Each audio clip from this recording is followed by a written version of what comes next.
नमस्कार दोस्तों। जैसे जैसे सर्दी का मौसम बढ़ता जा रहा है और तापमान नीचे बिल्कुल डाउन होते जा रहा है, लेकिन राजनीतिक जो सरगर्मियां हैं उसका टेम्परेचर जो है बिल्कुल जून के महीने की तरफ बढ़ता जा रहा है। मैं क्या कहना चाह रहा हूँ आप समझ गए होंगे। कल रविवार के दिन देश के प्रधानमंत्री माननीय मोदी जी ने एक बहुत बड़ा फैसला लिया। किसान विरोधी कहें या जो भी था, 3 कृषि कानूनों को उन्होंने अचानक सरप्राइज देकर गुरु पूर्णिमा के दिन वापस लेने की घोषणा कर दी। बिल्कुल हम स्वागत करते हैं। और दूसरी बात, देश के साथ साथ उत्तराखंड से भी परसों एक बड़ी खबर आई। यहाँ के युवा मुख्यमंत्री पुष्कर सिंह धामी जी अपने बड़े भाई, जिसको कह रहे हैं उत्तर प्रदेश, जाहिर सी बात है उत्तर प्रदेश बड़ा भाई था और 9 नवंबर 2000 को पृथक हुआ था उससे।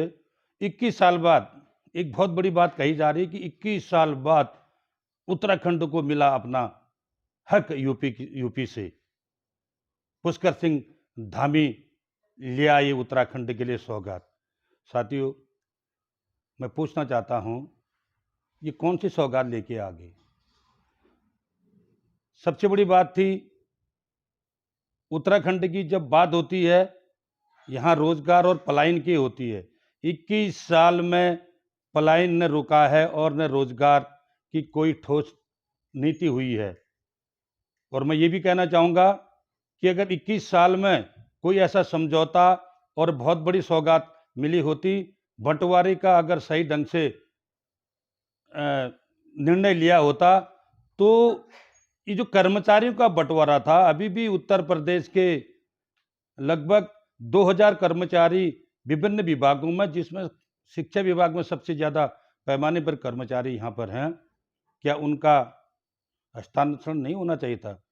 अगर उत्तराखंड में 2000 ये कार्मिक उत्तराखंड से यूपी को कार्यमुक्त कर दिए जाते, उनकी जगह पर उत्तराखंड के 2000 2500 युवाओं को नौकरी मिल जाती, तब तो हम कहते वाह, 21 साल बाद उत्तराखंड के युवाओं की सोच को आगे बढ़ाने के लिए, उनके दर्द को समझने के लिए कोई मसीहा आगे आया है। लेकिन ये हो नहीं सका।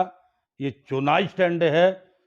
मैं ये दम्भ भरकर ये कहना चाहूँगा कि उसके बाद मुझे एक और बात ने मुझे परेशान किया है, जिसको शायद आप भी सुनकर हैरान होंगे और आप भी कहेंगे वाह क्या बात कही है। 7 दिसंबर से गैरसैंण में उत्तराखंड विधानसभा का सत्र फिर से आयोजित होने जा रहा है। ये समाचार सुनकर दोस्तों यहाँ पर बहुत पीड़ा हुई। ये दिल पर इतनी पीड़ा हुई, इतनी ठेस पहुंची कि एक और झूठ गैरसैंण से बोला जाएगा। न जाने और कितनी वहां से घोषणाएं की जाएंगी पहाड़ के लोगों को ठगने के लिए। जैसे 2017 में ट्रांसफर एक्ट को गैरसैंण विधानसभा से ही पास कराया गया था, लेकिन हम देख रहे हैं कि उस ट्रांसफर एक्ट को ठंडे बस्ते में डाल दिया, या वो ट्रांसफर एक्ट किसी आपदा में बह गया। अभी तक इसका कोई जवाबदेही नहीं है। मेरे एक साथी ने कहा था 9 नवंबर स्थापना दिवस के दिन, मैंने उनका इंटरव्यू लिया था, तो मैंने कहा कि देहरादून और गैरसैंण ये राजधानी का जो मुद्दा है, ये 21 साल से उत्तराखंड में काफ़ी राजनीतिक घटनाक्रम को बदल रहा है। तो आप क्या चाहते हैं कि उत्तराखंड की राजधानी अगर गैरसैंण बन जाए तो क्या उत्तराखंड का कायाकल्प हो जाए?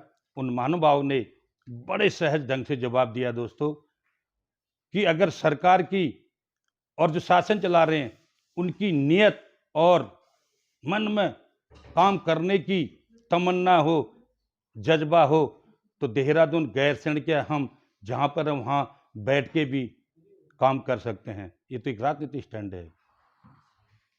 आपने देखा कि अब सब कुछ समाप्त हो गया है।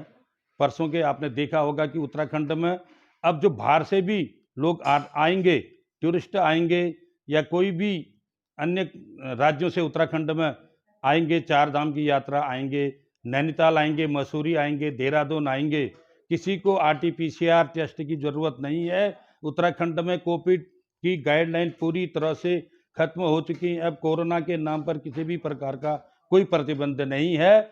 और दूसरी बात, 2500 के लगभग अल्टी से प्रवक्ता में प्रमोशन होने वाले हैं, शीघ्र ही, शायद इसी हफ्ते हो जाएं, और वहां पे कोरोना नहीं होगा दोस्तों। आज मैं ट्रांसफर एक्ट की कुछ बातें पढ़ रहा था, सोचा कि आपके साथ शेयर करूं, और वो सुनने में और देखने में, पढ़ने में मन को सुकून पैदा कर रहा था।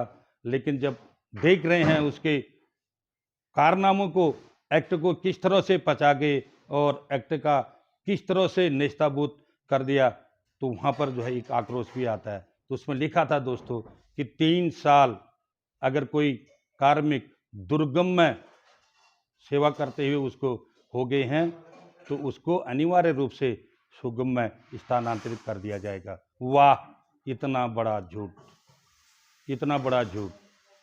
3 नहीं 6, हम कहते हैं 3 के गुणांकों को अगर हम लगा लें, मल्टीपल करें 3 के, 3 6 9 12 15 18, कितने? कुछ नहीं, रिटायर हो गए।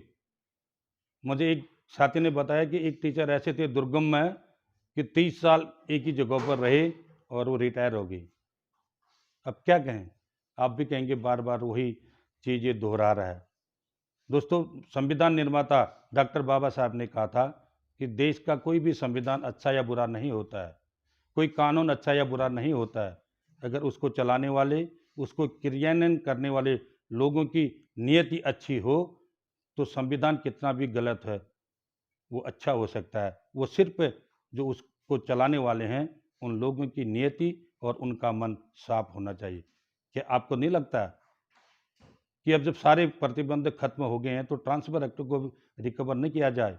अगर आप चाहते हैं कि उत्तराखंड में ये जो ट्रांसफर एक्ट के नाम पर शिक्षकों के साथ, कार्मिकों के साथ धोखा किया जा रहा है, ये धोखा खत्म हो। मैं एक शब्द कहना चाहूँगा कि गेहूं बनाम गुलाब, ये गेहूं की बात क्यों आई? किसान आंदोलन, किसान पेट भरता है, किसान भूख मिटाता है, लेकिन एक शिक्षक वो दिमागी भूख को मिटाता है, वो एक जागरूक नागरिक पैदा करता है, वो देश के लिए वैज्ञानिक पैदा करता है, इंजीनियर पैदा करता है, मुख्यमंत्री, राष्ट्रपति, जो भी है सारा एक शिक्षक राष्ट्र का निर्माता होता है। लेकिन उसी शिक्षक के लिए बनी नीतियों को नीति निर्माता ठंडे बस्ते में डालकर उसको नेस्ताभूत कर रहे हैं, और शिक्षक इसको खामोशी से देख रहे हैं। तो मुझे लगता है कि शिक्षकों को इस पर अवश्य आवाज़ उठानी चाहिए। अगर मेरी आवाज़ के साथ आपको लगता है कि ये सही आवाज़ उठा रहे हैं और न्यूज़ 14 की वॉइस को अगर आगे बढ़ाना है, ये आवाज़ जहाँ तक पहुँचनी है वहाँ पर तभी पहुँचेगी जब आप इस मुहिम में शामिल होंगे। तो कैसे शामिल हो सकते हैं? इस चैनल में आप सब्सक्राइब करें, इसको अधिक से अधिक शेयर करें, लाइक करें, और इसको अगर आपके सब्सक्रिप्शन से ये पहुँचेगा, तब जाके कहीं न कहीं जो कुंभकर्ण के रूप में सोई हुई नीति निर्माता हैं, वो जागेंगे, और वो जागेंगे, ट्रांसफर एक्ट लागू होगा, तभी सभी शिक्षकों के अंदर एक खुशी का माहौल होगा। अन्यथा ये पहाड़ और मैदान का जो ये घालमेल किया गया है ट्रांसफर एक्ट के नाम पर, ये तब तक खत्म होने वाला नहीं है जब तक ईमानदारी से इस एक्ट को लागू नहीं किया जाए। नमस्कार, बने रहे न्यूज़ 14 वॉइस के साथ।